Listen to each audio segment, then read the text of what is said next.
जी hello दोस्तों, मैं हूं कमर चीमा। और दोस्तों, जिस तरह के आप देख रहे हैं, मेरे साथ मौजूद हैं प्रोफेसर डॉक्टर मुक्तदर खान साहब। डॉक्टर साहब, सबसे पहले तो आपके वक्त का बहुत शुक्रिया sir. Thank you very much Qamar साहब, और आपके सुनने वालों को मेरा सलाम, नमस्ते, सत श्री अकाल, वनकम और नमस्कारम। थैंक यू डॉक्टर साहब। डॉक्टर साहब, ये बात एक चली है कि इंडिया जो है वो सुपरसोनिक क्रूज मिसाइल ब्रह्मोस जो है वो रशिया को बेच रहा है। और इस हवाले से काफ़ी बातें हो रही हैं। रिसेंटली जब G20 की फॉरेन मिनिस्टर्स की मीटिंग थी, तो वहाँ पे रशियन फॉरेन मिनिस्टर लेवरोव ने ये कहा था कि हमारे पास बहुत सारा इंडियन रुपया है जो कि इन्होंने तेल खरीदा है। तो वो और हमें समझ नहीं आ रही कि वो कौन सी थर्ड पार्टी को दें। तो क्या आप समझते हैं कि ये जो रशिया ब्रह्मोस खरीद रहा है, या ये जो बात चल पड़ी है, इसकी क्या स्ट्रेटेजिक सिग्निफिकेंस क्या है? और दूसरा, आप इसको इस एंगल से भी देख रहे हैं कि इंडियन रुपए से ही ब्रह्मोस जो है वो खरीद रहे हैं Russians. What do you make of that sir? देखिए, मतलब रिपोर्ट्स थोड़े क्लैरिटी नहीं है रिपोर्ट्स में, जो अखबारात में मैं पढ़ा हूँ। स्पेकुलेशन ज़्यादा है, रिपोर्ट्स कम है। ये बात सही है कि शुरू में रूबल ट्रेड के तहत बहुत सारा तेल इंडिया ने रुपीस से ख़रीदा है रशिया से, जिसकी वजह से रशिया के पास बहुत सारे रुपये पड़े हुए हैं जो वो और कहाँ चलेंगे, right? They are not going to work anywhere else. तो इंडिया से कुछ एक्सपोर्ट्स नहीं हो रहे ज़्यादातर, मतलब सो अब ये है कि at least China is exporting a lot to Russia, जो नॉन डुअल टेक्नोलॉजी और नॉन वेपन्स रिलेटेड चीज़ें हैं।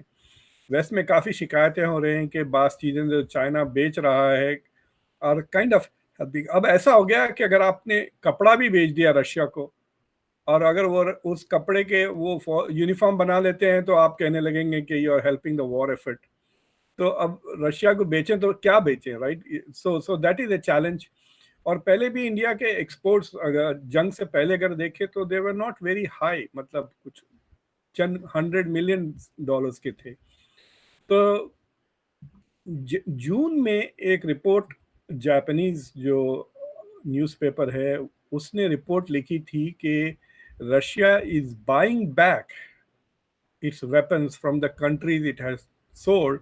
और उसमें म्यांमार और इंडिया पे फोकस किया था। तो कोई एक अमेरिकन कंसल्टिंग फर्म है, पता नहीं रिसर्च फर्म या इंटेलिजेंस फर्म, जिसने जो कस्टम्स के जो डेटा होता है, उस कस्टम्स के डेटा पर को स्टडी कर कर दे हैड फाउंड आउट कि कई चीज़ें रशिया को वापस जा रही हैं। तो उसको उन्होंने फॉलो अप किया। तो पहले तो जवाब ये आया कि चीज़ें जो है सो वारंटी के तहत जो रशिया ने बेची है, और वारंटी के तहत सर्विस के लिए वापस जा रहे हैं। लेकिन जो क्वांटिटी इतनी ज़्यादा थी कि दे आर वेरी सस्पिशियस कि Russia is buying back the weapons जो उसने म्यांमार और इंडिया को सप्लाई किया था वापस। देखिए, इस जंग में, फॉर एग्जांपल, अभी तो सो कॉल्ड यूक्रेनियन ऑफेंसिव चल रहा है, और जो इश्यूज निकल रहे हैं, जब खासतौर से जब बाइडेन ने अनाउंस किया कि he is going to sell cluster bombs, तो उन्होंने क्लस्टर बॉम्ब्स की जो बात की, उसका जो जस्टिफिकेशन दिया जा रहा है कि एम्यूनिशन खत्म हो गया था यूक्रेन के पास, दे डोंट हैव एम्यूनिशन। हालांकि कितने बड़े इंडस्ट्रियल पावर्स, कनाडा, बर्तानिया, यूएस, जर्मनी, जापान, ये सारे के सारे, साउथ कोरिया भी अब मदद कर रहा है यूक्रेन की। They are supplying weapons to Ukraine, ammunition Pakistan के पास से भी बेसिक एम्यूनिशन, गोली बारूद वगैरह सारे की चीज़ें जा रही थी यूक्रेन को। तो उसके बावजूद they are running out of ammunition. तो why is Russia not running out of it? क्योंकि बमबारी तो रशिया ज्यादा कर रहा है, फायरिंग रशिया से ज्यादा इस्तेमाल हो रहा है ना munitions. So the question is कि क्या सारा का सारा रशिया में डोमेस्टिकली प्रोड्यूस हो रहा है, आर दे इम्पोर्टिंग इट? तो वो स्पेक्यूलेशन। और ये जो हिंदुस्तान टाइम की रिपोर्ट है, आई एम नॉट श्योर कि इट इज ट्रू। देखिए, मोदी ने तो काफी माइलेज किया ना कि this is not an era of war. ये बातें तो कई जगह बार बार दोहरा रहे हैं, because is getting a lot of, अब मतलब इंडिया से इससे ज्यादा और कुछ नहीं मिला वेस्ट को कंसेशन के तौर पे, राइट? ना रशिया का कॉन्डेमनेशन मिला, ना जंग के खिलाफ स्टेटमेंट। तो if is, I don't think India is going to sell weapons. ये और बात है, जो ऑर्डर्स बुक किए थे, जैसे S-400 मैं सुना कि 2 कैंसिल हो गए हैं, और 2 बैटरी शायद डिलीवर हो गए या वापस हो गए। इस ना उस पर कोई क्लैरिटी नहीं है। बाज़ रिपोर्ट कहते हैं कि वापस कर दिया, बाज़ ने कहा कि डिलीवरी नहीं हुए। और 2 जो शुरू में डिलीवर हो गए थे उसके शायद वीडियोस और फोटोग्राफ्स वगैरह तो छपे थे। So I don't think India is going to sell weapons. अगर इंडिया वेपन सेल करता तो ये जो सारा का सारा वेस्ट के साथ जो डेवलपमेंट्स हो रहे हैं ना, वो एकदम ब्रेक लग जाएगा, और फिर सैंक्शंस की सख्ती से बात शुरू हो जाएगी। That will be unacceptable to the West. ये आपको याद है पिछले साल ब्लिंकन ने भी चाइना को बहुत सख्ती से धमकी दे दी थी on the issue of selling weapons. मतलब they were ready to impose sanctions on China, तो वो they will. So I am not sure कि India is going to sell weapons. दूसरी चीज ये है कि आई थिंक आजकल दिल्ली में थोड़ा मूड खराब है, क्योंकि ऐसा लगता है कि G20 भी G7 बन जाएगा। तो जब G20 का जो इवेंट आ रहा है सितंबर में, आपको याद है, आपने और मैंने भी शो किया था, मैंने भी एक कॉन्वर्सेशन किया था कि this is a test and trial of India's global leadership 2023, जिसमें SCO भी इंडिया में होने वाला है, G20 भी इंडिया में होने वाला है। इतनी धूम थी। अब देखें, SCO तो सड़ गया, उसको उन्होंने कर दिया उसको वर्चुअल। और अब बातें हो रही कि इस SCO यूजफुल टू इंडिया और नॉट। और अब जब G20 की बात आती है तो G20 में जो फॉरेन मिनिस्टर्स की मीटिंग हुई, हालांकि लैवरॉव भी थे वहाँ पे, किंगोंग भी था, तो सारे के सारे थे, ब्लिंकन भी थे, तो हालांकि वहाँ पे फाइनल कम्युनिके नहीं आ सका। They could not come up with a final statement because agreement नहीं हुआ ऑन द यूक्रेन इशू। और अब ऑलरेडी बहस शुरू हो गई है G20 में ऑन द यूक्रेन इशू। मतलब आई एम श्योर के वेस्टर्न, हर वेस्टर्न कंट्री का, यानी बर्तानिया, फ्रांस से इंडिया को एटलीस्ट एक मैसेज जरूर आई होगी कि यूक्रेन के बारे में कुछ करें और जेलेंस्की को बुलाएं। जेलेंस्की खुद, मतलब वो फोन पे फोन कह रहा है कि वो, मतलब वो, याद है हम लोग कभी बचपन में शादियों को गेट क्रैश नहीं करते थे तो अनइनवाइटेड की तरह जाके, तो वो जेलेंस्की आने के लिए कम नहीं है। वो he might just fly in, क्या करेंगे ये सो आई थिंक अगर वो आता है तो पूरा का पूरा जो इंडिया का जो एजेंडा है वो तो पूरा पानी फिर जाएगा। उसका ग्लोबल साउथ का एजेंडा, डेवलपमेंट का एजेंडा, कनेक्टिविटी, एनवायरमेंटल, वो सारे जाके it will be just about condemning Russia, it will be about Ukraine, Ukraine के लिए आप क्या कर रहे हैं, यूक्रेन के लिए आप क्या कर रहे हैं। तो सारी दुनिया का एजेंडा खत्म और यूक्रेन का शुरू हो जाएगा। देखिए, ये रशिया ने जो डील कैंसिल की है ना, फूड की सप्लाई, जो ग्रेन का सप्लाई, उससे अब ग्लोबल साउथ में फिर फूड क्राइसिस शुरू हो जाएगी। So you going to witness some kind of exact food insecurity कहते हैं। अब ये बेहतर लफ्ज है, मतलब अगर है भी तो कल का पता नहीं, आज का है लेकिन कल का पता नहीं। उससे फिर दोबारा इन्फ्लेशन बढ़ जाएगा, फिर उसके बाद फिर इकोनॉमीज फिर एकदम मतलब रिसेशन की तरफ बढ़ने लगेंगी। तो ये सारा crisis will be happening by the time G20 होता है। फिर वहां पे फिर ग्लोबल साउथ की बात नहीं करेंगे, फिर यूक्रेन की बात करेंगे। तो I think this G20 could fail. It's also a test of how much India can push back against the West. और आई एम नॉट श्योर कि पुतिन आएगा G20 के लिए, but Xi Jinping will be there.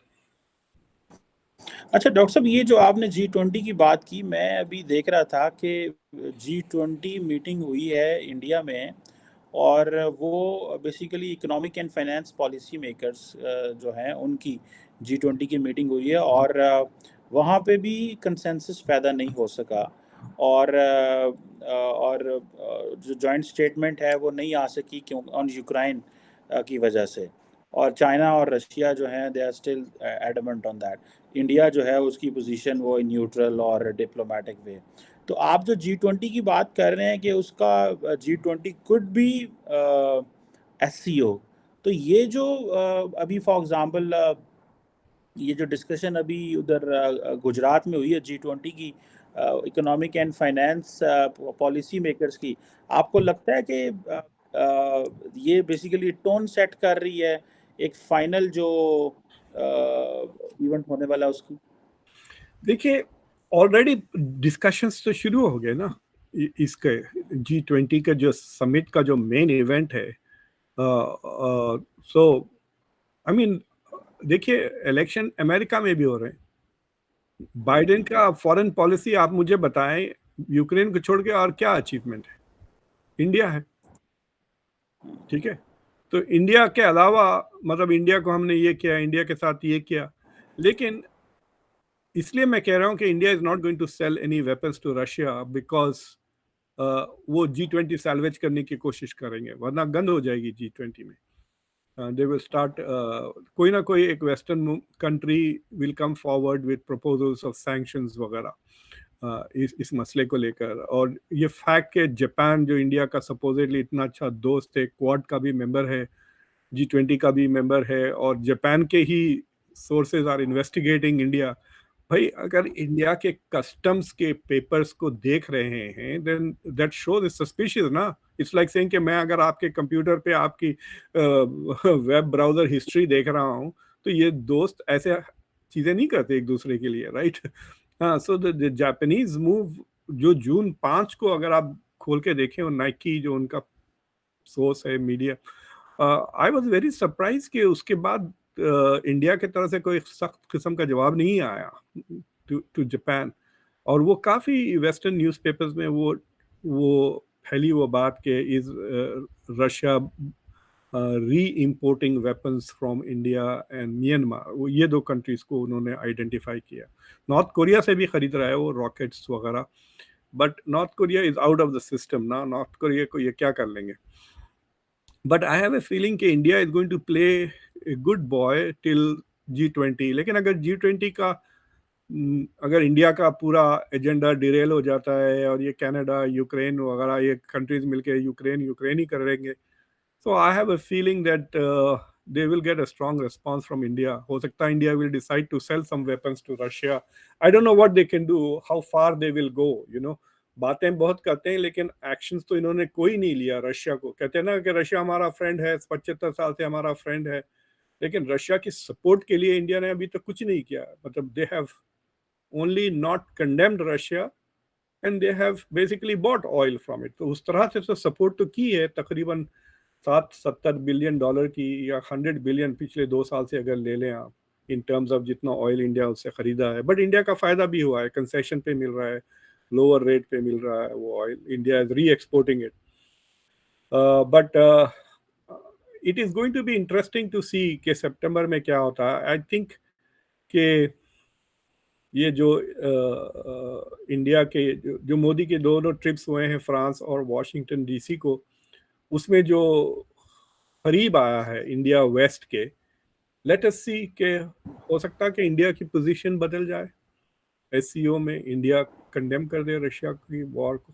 अब तो खत्म हो गए रशिया के साथ क्या ताल्लुकात, Russia is now become a vessel state of China.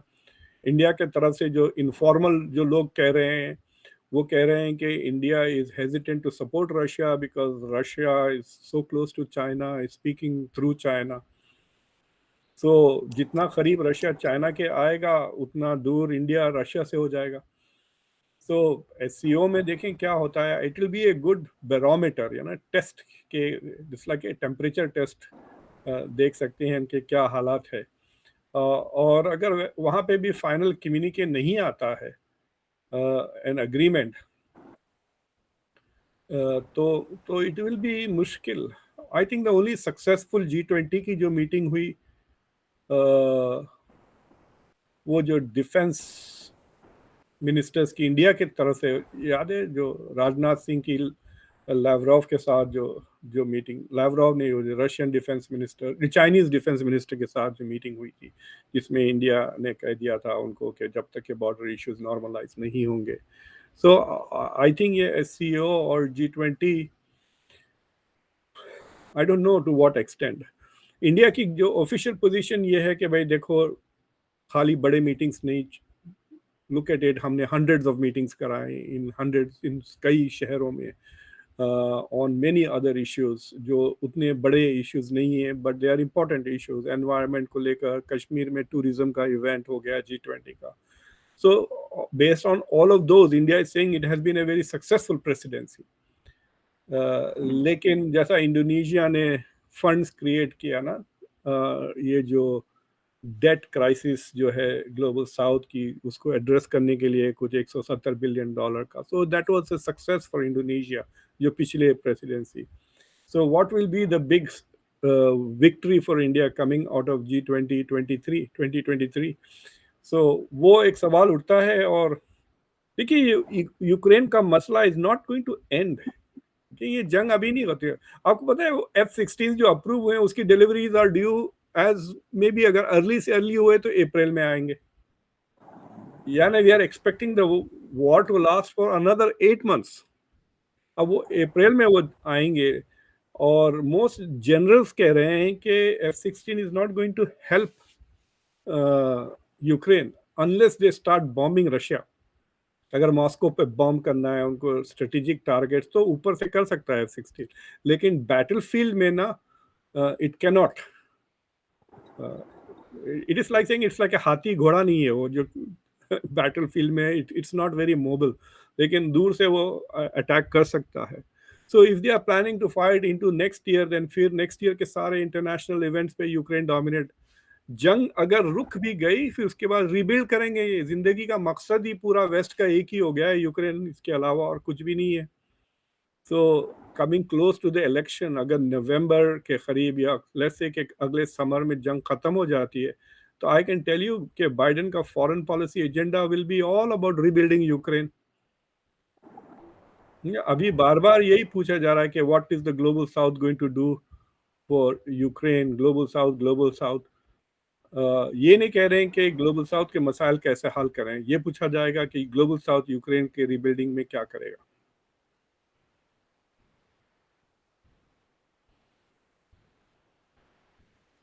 आपकी आवाज बिल्कुल सही कह रहे हैं. जी जी, बिल्कुल सही कह रहे हैं आप डॉक्टर साहब. अब अच्छा, मैं फ्रांस के हवाले से बात करना चाह रहा था कि अभी ये एक ज़ाहिर बात है G20 के ऊपर एक है कि अगर कंसेंसस नहीं होता, जॉइंट कम्युनिके नहीं आता, तो वो ज़ाहिर बात है उसकी एक ड्रॉबैक होगा. आप फ्रांस का दौरा कैसे देख रहे हैं सर, प्राइम मिनिस्टर मोदी का? अब वेस्ट ने प्रॉपरली एम्ब्रेस कर लिया है इंडिया को विद दिस इनविटेशन. 1 महीने पहले वॉशिंगटन में, अभी पेरिस में, एंड यूरोप में, तो फिर France is the key player. तो और अकेला ही ऐसा मुल्क है जो, जिसे कहते हैं ना, सर निकालता है, ऑटोनॉमी की बात करता है, एज ए यूरोप को as a third pole of power देखता है. तो आप देख रहे हैं कि ये जो इंडिया फ्रांस का रिलेशन है, और 26 है, और नए राफेल का भी सुना है कोई बातचीत चली है. तो आप how do you see this visit sir? अरे यार, अगर आपके पास दुकान है, अगर कस्टमर आ रहा है जबरदस्त शॉपिंग करने के लिए, अगर आपको उसकी आदतन से पसंद भी नहीं है, जैसे कि वो पान खाता है और थूकता है and you don't like it, लेकिन बहुत जबरदस्त शॉपिंग करता है तो आप बर्दाश्त कर लेंगे, वो जाने के बाद पोंछ लेंगे, साफ कर लेंगे. सो पीपल आर इंडिया में समझ रहे हैं कि भाई मोदी की वजह से हो रहा है. मोदी है इसलिए अमेरिका. अगर मोदी नहीं होते प्राइम मिनिस्टर आज, तो इंडिया को नहीं बुलाते, फ्रांस को, इंडिया को नहीं बुलाते. सो ये हिंदू नेशनलिस्ट का ये एक अलग ही बेकार सा नैरेटिव चल रहा है about Modi, Modi too. But the reality is कि the west needs India. It doesn't matter who is the prime minister. खुद इंडिया के एक्सटर्नल अफेयर्स मिनिस्ट्री में ये डिबेट चल रही है कि personal diplomacy, is it beneficial और नॉट, राइट? कि अगर आप जाके जपी मार लिए मैक्रॉन को, तो क्या वो टेक्नोलॉजी ट्रांसफर कर देगा इसलिए कि उसको पपी मिली? नहीं ना. He is not going to put his national interest aside. His national interest are national interest. So अब जो फ्रांस, और देखिए France is always the odd man out in the west. देखिए, अमेरिका के जो गोल्स हैं वो क्लियर हैं. इंडिया को फर्मली वेस्ट के कैंप में लेकर आए, चाइना के खिलाफ. इंडिया के पास पैसा है, इंडिया को हथियार बेचें, पैसे बनाएं. और तीसरी चीज ये है कि इंडिया को रशिया से जो डिपेंडेंसी है वो खत्म कर दें.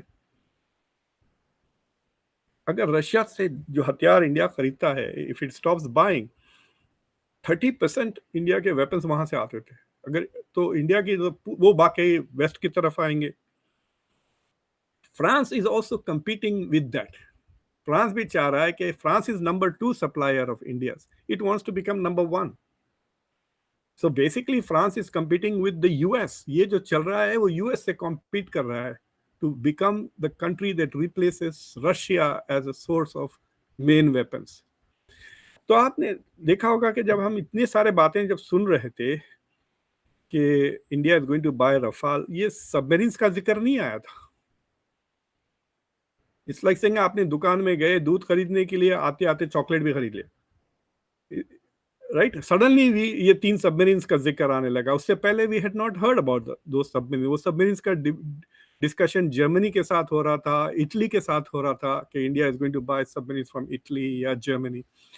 So I think these countries are very happy to sell to India. It doesn't matter what it needs. अगर बोले चले एक भारतनाट्यम का शो कर दें तो इंडिया विल बाय मोर, तो वो दिन रात भारतनाट्यम करा देंगे शॉन्स एलिसिस में उनके सड़क में, उसमें क्या है. So and India is very happy about it. They are thinking कि भाई बहुत ही मोदी को ये रेस्पेक्ट कर रहे हैं. They can think whatever they like, but the real thing is कि $10 बिलियन की शॉपिंग करके आए हैं वहां से. It is not a joke. $10 billion के वजह से फ्रांस की जो इंडस्ट्रियल, देखिए France struggles to compete with the US ना इन वेपन्स प्रोडक्शन वगैरह, कोशिश करता है to remain autonomous from NATO. तो this money will go a long way. मतलब 26 मरीन रफाल, 3 सबमरीन्स और उसके अलावा पता नहीं और क्या. और दूसरी चीज ये है कि आपने जो वॉशिंगटन का जो सबसे बड़ा जो इंडिया के तरफ से जो achievement that they were discussing was कि F414 अब इंडिया में बनेंगे. So the West is now contributing to make in India project ना कि भाई. लेकिन वो जो F414 का जो डील है जनरल इलेक्ट्रिक और हिंदुस्तान एरोनॉटिक्स का limited, it is only 80% transfer of technology. और कमर साहब this is not like a cutting edge technology नहीं है. F414 F18 में, F18 बहुत पुराना जहाज है, right? So these are engines which are at least 20 years old technology. और पूरी तरह से इंडिया आए तक आइंदा 5-6 साल लग सकते हैं. वो भी पूरी टेक्नोलॉजी नहीं मिल रही. It's getting only 80%. जिस तरह मैक्रॉन का जो है, Macron is not manufacturing in India, it is assembling and packing. जो मैक्रॉन के जो प्लांट्स है वो इंडिया में मैन्युफैक्चर नहीं करेंगे chips. They will assemble the chips and they will package the chips in India. तो अभी वो रियल टेक्नोलॉजी ट्रांसफर नहीं हुई. अब ये सैफरान जो इंजन है फ्रांस का, दे आर सेइंग कि this going to be 100% transfer. अब वो देखना चाहिए कि वो होता है या नहीं. So you can see France competing with Britain, हमारे यूएस के साथ कंपटीशन चल रहा है. और बिकॉज अमेरिका के वेस्ट के साथ ताल्लुकात अच्छे हैं, कोई प्रॉब्लम नहीं है, फटाफट हो जाएंगे ना सेल्स और पेमेंट्स. जैसा कि सऊदी अरब भी खरीदता है, लेकिन सऊदी अरेबिया के साथ कांग्रेस तंग कर देती है इजरायली लॉबी की वजह से कि ये ना बेचें वो ना बेचें, उसको ब्लॉक करने की कोशिश. So if you get a sale from Saudi Arabia, America के लिए इट्स अ बिग हेडेक. तो कोशिश तो it becomes a struggle between the Israeli lobby and the military lobby के बीच में एक टेंशन चलते रहती है, to sell weapons not to sell weapons वगैरह. ये रेगन के ज़माने में एवाक्स जब से बेचे थे सऊदी अरेबिया को, जब से ये टेंशन चल रहा है. लेकिन इंडिया के साथ तो कोई टेंशन नहीं है. The Congress is on the same page as the White House. So India अच्छा डॉक्टर साहब, सेल वेपन्स टू. हाँ जी. डॉक्टर साहब एक आखिरी सवाल करूंगा और वो यूएई के हवाले से है. स्टार्टिंग हम शुरू तो ब्रह्मोस से हुए थे और वो बड़ा इंपॉर्टेंट क्वेश्चन है कि ये जो इंडिया और यूएई जो है, क्या हम जो सेटल करेंगे अपनी ट्रेड वो इंडियन रुपए में करेंगे? जी.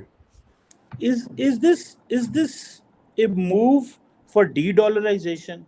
इस पे अमेरिका का क्या रिएक्शन होता है जब अमेरिका देखता है कि उसकी करेंसी को उसके अपने ही इत्तेहादी या दोस्त डाउन प्ले कर रहे हैं एक बात, और पर्टिकुलरली इंडिया तो बड़ा एग्रेसिवली इस पे काम कर रहा है.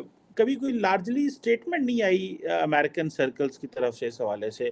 What do you make of that this deal and is India working on dedollarization? देखिए अभी तो इट्स लाइक सेइंग के एंगेजमेंट हुआ है. डिमांड्स तो शादी के बाद शुरू होंगे ना. जब इंडिया की डिपेंडेंसी बढ़ जाएगी वेस्ट पे, वो सारी चीज़ें बंद हो जाएंगी, डिलेज आना शुरू हो जाएंगे, टेक्नोलॉजी ट्रांसफर नहीं होगा, this kind of things will happen. You think के people here are not noticing this fact? कोई एक लफ्ज कहीं से नहीं आ रहा डी डॉलराइजेशन. हालांकि जयशंकर साहब now has kind of back pedal on the BRICS currency. ठीक है, ब्रिक्स की करेंसी पर इंडिया और जो रशिया का जो रुपी रूबल ट्रेड चल रहा था, वो इसलिए बंद होके फिर बाद में युआन शुरू हो गया है, बिकॉज रशिया वो रुपयों का करेगा क्या? एक पहले तो वो किसी से ट्रेड नहीं कर सकता. Let's say it can trade, तो क्या फिर भी क्या करेगा, राइट? सो इट, अगर वो फ्रांस से कोई चीज खरीदता है तो France is not going to take rupees. So that is the issue. दूसरी चीज ये है कि जो यूएई और इंडिया का सिचुएशन ऐसा है, I think the export import बहुत बैलेंस्ड है.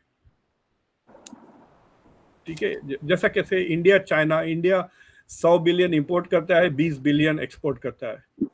अगर वो रुपी में करे तो फिर ये 80 बिलियन डॉलर हुआ, तो रुपीस का चाइना करेगा क्या, right? It will be stuck with it. So that is not possible. But अगर 40 बिलियन का यूएस, 85 बिलियन है टोटल ट्रेड, अगर 40 बिलियन इंडिया से वो खरीद रहा है और फिर 45 बिलियन बेच रहा है, and if it gets in rupees, वो वापस रुपीस इंडिया को दे देगा ना, for the things that it is buying back. दूसरी चीज ये है कि UAE and Saudi Arabia are also investing in Kashmir और दूसरी चीजें. तो अगर उनके पास एक्स्ट्रा रुपये भी हो गए तो वो रुपये वो वापस इंडिया में इन्वेस्ट कर देंगे, right? So that is why they are trying to do this. Non dollar trade के दो एडवांटेजेस हैं. एक तो डी डॉलराइजेशन होता है, दूसरा सेकेंडरी सैंक्शन से बच जाते हैं ना. It is to avoid secondary sanction जो स्विफ्ट स्विफ्ट को लेकर है. सो सेकेंडरी सैंक्शन से आप बाहर इसलिए रहते हैं क्योंकि if you are not dealing with dollar. But I have a feeling कि at some point there will be a backlash against friends who are not acting like friends. आप मेरे दोस्त हैं, आप मेरे से टेक्नोलॉजी मांग रहे हैं, आप मेरे से इंटेलिजेंस मांग रहे हैं, आप कह रहे हैं कि चाइना मुझ पे हमला करेगा तो मुझे आप ज़रूर आके हेल्प करें. मीनवाइल मैं आपकी इकोनॉमी को तबाह करने की कोशिश कर रहा हूँ बाय अंडरमाइनिंग द डॉलर. ये कैसा चलेगा? you know autonomy autonomy is one thing, but hurting somebody's national interest is another thing, right? Russia जो तेल खरीद रहा है, इंडिया जो तेल खरीद रहा है रशिया से, yes, it is autonomous, it is about India's interest. It is not hurting US interest directly, क्योंकि इंडिया यूएस भी तो तेल बेच रहा है. But I have a feeling कि at some point the dedollarization, अभी उसका ज्यादा असर नहीं हुआ. The dollar is still 60%. उसके बाद ईयू का यूरो चल रहा है, राइट? 70-80% तो खाली वेस्टर्न करेंसी ही चल रही है. उसके बाद युआन है और द जापानीज करेंसी. सो वो पता नहीं 6 या 5% था लास्ट टाइम. मैं 2-3 महीने पहले चेक करा था. द युआन ट्रेड जो टोटल है वो 6-7% है. So that doesn't bother the west ना, कि most of the trade is in dollars. देखिए, there are two kinds of trade. एक trade in dollars, but trade of dollars भी चलता है ना. और डॉलर पिछले कई सालों से has become stronger and stronger. India से ही देख लें आप, आज 82 है, 3-4 साल पहले 60-70s में था, right? So it is getting stronger. The currency is very strong, very stable. और दूसरे करेंसीज उतने स्ट्रॉन्ग और स्टेबल नहीं है, मतलब फ्लक्चुएट होते हैं. अगर आप सोचें, आप अगर किसी ने पाकिस्तान के रुपये खरीदे होते चीज़ें 2 साल पहले, तो अब क्या बुरा हाल हो जाता, क्योंकि उसकी वैल्यू कितनी गिर गई, 20-25% डाउन हो गई ना उसकी वैल्यू. टर्किश लीरा को देख लें आप. मुझे याद है 6-7 लीरा में डॉलर आता था, अब 20 के करीब हो गया है. सो एकदम अगर आपके पास लीरा रखे हुए हैं तो उसकी कीमत ही लाइक वैल्यू डेप्रिशिएट हो जाती है ना. So if you're holding on to unstable currencies, it's not a smart thing. अब ये रशिया के पास जो रुपये है, कल अगर डॉलर 85 हो जाता है तो गए ना, उनका नुकसान कितना हो जाएगा सडनली, बैठ बेटा। तो दे मस्ट बी नर्वस कि इस हथियार का। बट आई हैव अगर एससीओ में गंद हो जाती है ना, इंडिया बेचने के लिए तैयार हो जाएगा रशिया को कुछ ना कुछ, if not direct weapons, secondary दूसरी चीजें खाने के लिए, फौजियों के लिए फूड सप्लाई चाहिए उनको, you know they need lots of other things. भाई चमचे चाहिए प्लास्टिक के, भिजा दें। बिल्कुल सही कह रहे हैं, चमचे चाहिए प्लास्टिक, सही कह रहे हैं। रोज मतलब food material, there are thousands of things they will need. Winter में ब्लैंकेट्स चाहिए होगा। These are not weapons but these are millions of dollars worth of things.